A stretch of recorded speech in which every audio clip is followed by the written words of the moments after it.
What's going on, everyone? Welcome back. Today, we've got another live fantasy football mock draft for you back on FantasyPros with a 12-team full PPR mock where we'll be selecting 11th overall.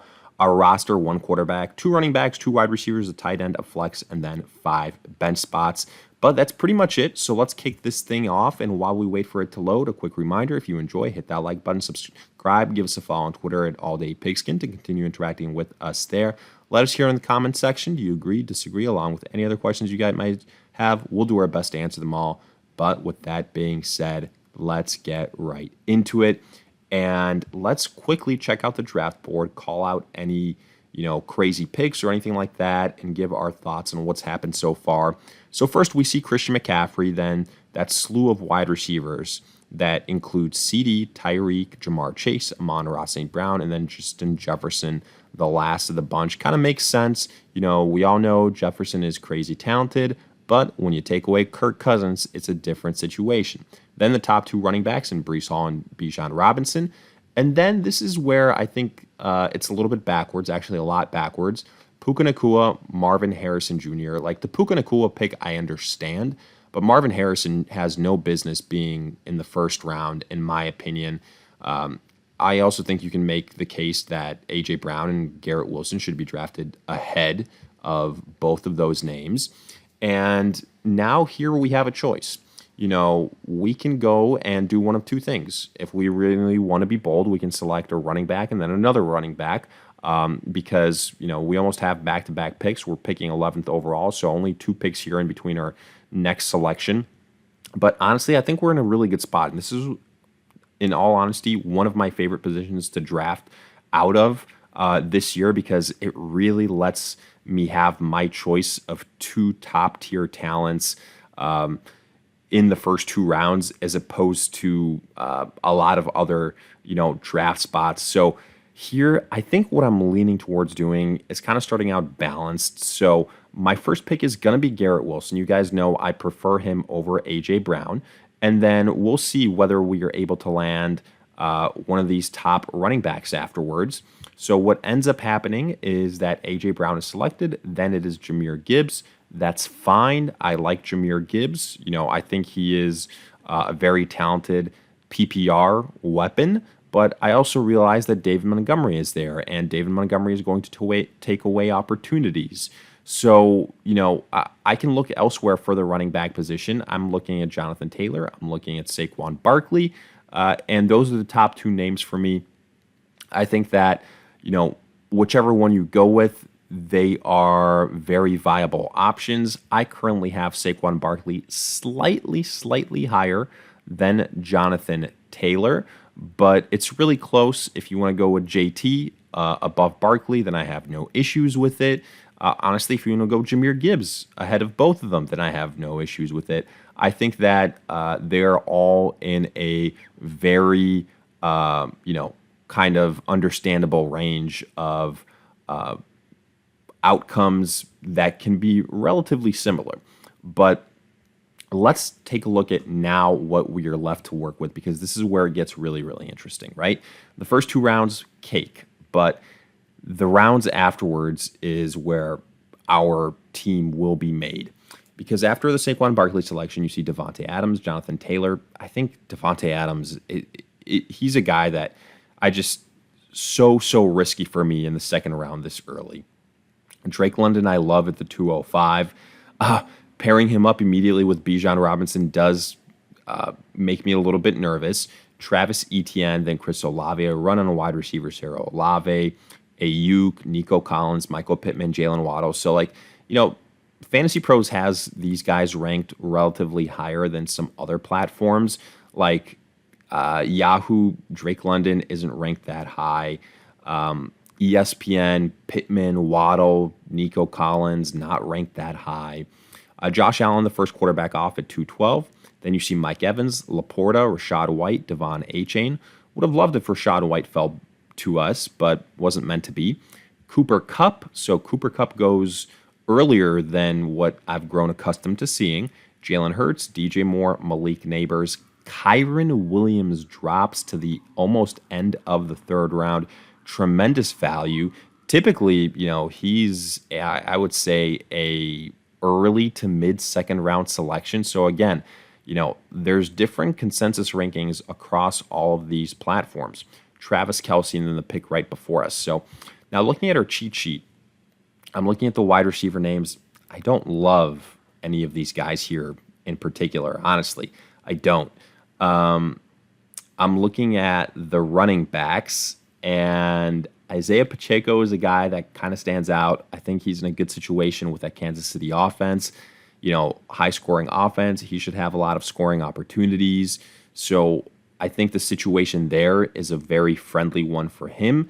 And a lot of times the situation can help elevate the talent, which is, I think, what we're looking at here. And honestly, there's a lot of other really good running backs that are still remaining.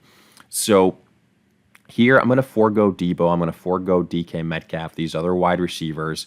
Honestly, I probably would have gone Cooper Kupp here if he was still available. But obviously, since he isn't, we're going to go with one of these running backs. We're going to go with Pacheco. If he was there, I mean, again, Kyron Williams shouldn't have been available, I would say, at all. So the fact that he was almost an option for us is pretty crazy. He would have been the easy choice, but again, I'm to some extent I'm almost happy that it doesn't happen because I want to have this a little bit more realistic. So we went with Pacheco. Now, just to remind you of our roster, we've got Saquon, Pacheco, Garrett Wilson. And here, I'm tempted to go with another running back. I'm tempted to go with a guy that can be a PPR weapon in Alvin Kamara, and then for us to have our running back situation taken care of. And honestly, I think that's what I'm going to do. The other tempting name here is Trey McBride. That is what I'm being tempted with. But, I'm looking at these other tight ends, and I'd be okay if I get a Dalton Kincaid or an Evan Ingram or a Kyle Pitts. And I know that one of those guys will be available to me. So at least in the next round. So here, I'm going to go with Alvin Kamara. We have our running back position locked down. And now we get to make a choice at tight end or, another position. So, man, again here, we are seeing some names drop, and we almost land some of these big difference makers. So let me kind of go through this and see why I mentioned that. So Kenneth Walker after our Alvin Kamara pick, then Devonta Smith, Josh Jacobs, Patrick Mahomes, good value at the 406. Definitely much better than Josh Allen at the 212. James Cook, Mark Andrews, Joe Mixon, Lamar, DK Metcalf, Stephon Diggs, Terry McLaurin at the 501. So the Fantasy Pros consensus rankings more bullish on him here. Monty, Amari Cooper, Zay Flowers, Najee Harris, Aaron Jones, Christian Kirk, Tank Dell, and then there goes Trey McBride at the 509. Almost fell to us. Man, oh man, that would have been something. That would have made up for some other guys, being selected a little bit before us, but wasn't meant to be. And then James Conner was selected right before that. So, that's tough. Also, I did want to point out Malik Neighbors at the 308. That is the earliest I have seen him be drafted. I have said that his and Marvin Harrison's ADP should be a lot closer, but again, I don't love that Malik Neighbors is going that much higher. I think that this is more so an exception than the rule. CJ Stroud is available if we want to go quarterbacks, but I'm not necessarily looking to go quarterback right now. I'm looking at these wide receivers. I'm looking at breakout potential. I think George Pickens has really good breakout potential. While I do like Keenan Allen, I think his best days are behind him without Justin Herbert and now being in a crowded wide receiver room that includes DJ Moore, that includes Rome Odunze. So I just don't want to play that game of, what Keenan Allen are we get, what Bears wide receiver is going to be featured one week versus the next. T. Higgins also not a bad option, but I'm going to go with the number one on a team that's still available, and that's George Pickens to me. I need a number two wide receiver, and then I'm just going to go with the tight end that's left for us. Dalton Kincaid just got selected. That is totally fine. I'm going to go with Evan Ingram. I'm going to go and get our tight end. We could go with another wide receiver here, but I think, I might have a shot at some of these guys here, like from the probably like Hopkins to Cortland Sutton range. So let's see what happens there. I want to get Evan Ingram. I am curious to see if there's going to be a little bit of a tight end run. So kind of do an experiment from that perspective as well. And it did say like, oh, George Pickens was a reach. No, he wasn't. I mean, if we drafted him 2 picks later, it wouldn't have made that much of a difference. And in that scenario, I guarantee you he wouldn't have been there for us in the next round, like 20 picks afterwards. So not a reach at all. Now, we did have one tight end selected afterwards. That is Kyle Pitts. And to me, that was kind of the last tight end that I was kind of targeting, because looking at the cheat sheet, George Kittle, David Njoku, I think they're just way, way too inconsistent. Both very talented, don't get me wrong, but Kittle, very crowded offense with McCaffrey, Debo, Ayuk. So while he's talented and he can blow up, it's going to probably be, 5-6 times out of the year, and then otherwise it's going to be tough. And then Njoku, without Joe Flacco, tough to trust. We've got Joe Burrow here, a high upside quarterback that's still kind of left. Let's see if the team picking after us has a quarterback. They do not, so I think here kind of going with Joe Burrow would make sense. Going a high upside quarterback and then potentially getting a seasoned veteran afterwards, like a Aaron Rodgers, makes sense to me. So let's go with that, even though we are passing on somebody like a Deontay Johnson. He could be selected right from underneath us, but if that happens, I'm perfectly fine taking Zach Moss, for example, and continuing to load up on running back. So I'm going to go Joe Burrow here, and Jordan Love, then Jaden Reed, no problem. That means Deontay Johnson is still there for us. While I really like Zach Moss, our running backs are stacked with Barkley, Pacheco, and Alvin Kamara. I want to get another wide receiver. The wide receiver that I have ranked highest at the moment is Deontay Johnson. So I think with the new home playing with Bryce Young, that's going to really, really help Deontay Johnson. We saw him have success with the likes of Kenny Pickett. He's the number 1 wide receiver in Carolina. He can run every route tree. That offense for Carolina is better with some of that offensive line upgrade. So we'll see. I mean, Bryce Young supported a guy in Adam Thielen who's, in his 30s with 100+ receptions, over 1,000 yards in his rookie season. That was so horrible. So I think he'll get better. He can support a fantasy relevant guy in Deontay Johnson. So now let's look at the draft board and the cheat sheet. After we went Deontay Johnson, a slew of running backs here: Chubb, Chase Brown, Zach Moss, Rashee Rice, Eckler, Jerome Ford. I do think Jerome Ford should be drafted ahead of Nick Chubb because we just don't know what's going to happen with Chubb yet. Xavier Worthy, Hopkins, Trey Benson, Jordan Addison, George Kittle, Jaden Daniels, David Njoku, Jake Ferguson. So this is where that run of the next group of tight ends happens in the 9th round. Dallas Goedert, TJ Hawkinson, Tyjae Spears, Gus Edwards, Khalil Herbert. Jonathan Brooks went a round earlier than Trey Benson. I did want to mention that. Well, I guess a little bit more than a round, but a round and a half.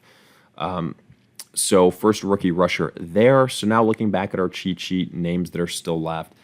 Technically Devin Singletary is the starter for the New York Giants, and we'll see how long that lasts. But getting a starting running back at this point in time, there's some value there. And then I'd probably go Ladd McConkey afterwards. Let's see if we go with Devin Singletary first and we get burned by that and McConkey gets sniped from us. But I'll go Singletary here. And then Blake Corum and Ezekiel Elliott. That's fine. I like McConkey as a high upside pick in that Chargers offense where, it's going to be him. It's going to be Josh Palmer. I might even double down and select Josh Palmer as well. But I'm going to go McConkey here, our first rookie selection. And then let's make our final 2 picks and wrap this thing up. Running backs, I don't see anything that I love. So I'm just going to pass up on that situation. Wide receivers, Jameson Williams could be a high upside guy that hits. Brian Thomas for the Jaguars as well. And then quarterbacks, I said it before, getting an Aaron Rodgers who I think can have a really good year, pair him up with Garrett Wilson, is probably going to be my last pick. So here we just are going to decide between Brian Thomas and I guess Jameson Williams. Can Jameson Williams finally do it? That is the question. I've already also got Evan Ingram, so let's kind of diversify the offense. If it doesn't happen now for Jameson Williams, I feel like it never will. He's a guy that's worth the flyer, in my opinion. So let's go Jameson Williams here, and then we're going to go with Aaron Rodgers and wrap this thing up. I'm curious to see what our grade will be. But honestly, I like this squad. I really like our running backs. I like what we were able to do at quarterback and tight end. We got lucky a little bit. Wide receiver, I think we have guys that are going to break out this year with Wilson, with Pickens. And then we got some other upside guys in Deontay Johnson, McConkey, Jameson Williams. And now we add Aaron Rodgers. And let's see the grade that we get. I don't think it should be lower than a B. And we're right. It's a B+. I kind of agree with it. I wish some guys fell to us. If Kyron fell to us, that would have been insane. Some other names like Trey McBride as well. But I think we did well for the circumstances.